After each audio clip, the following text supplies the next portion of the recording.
नमस्कार आप सभी को मेरा। मैं कल्पना जयप्रकाश मंडल आज आप सभी के सामने भोजपुरी विदाई गीत लेके आई हूँ। चलो सुनते हैं।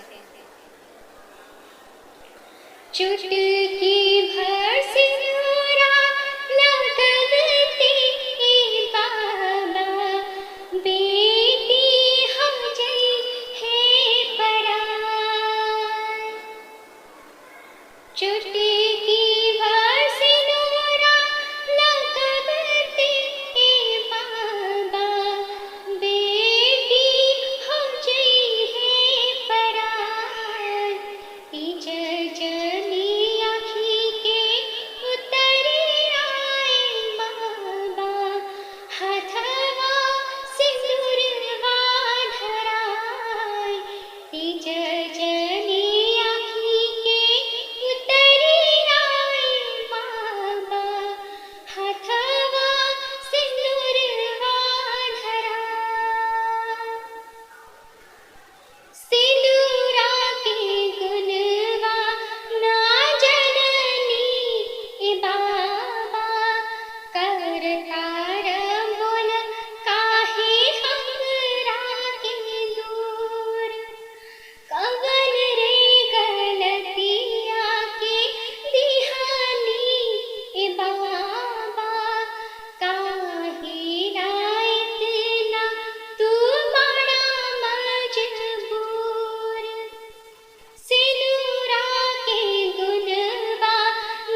उम्मीद है कि आप सबके गीत नीक लागल है। अगर आप सबके गीत नीक लागल तो हम यूट्यूब चैनल के सब्सक्राइब जरूर करें।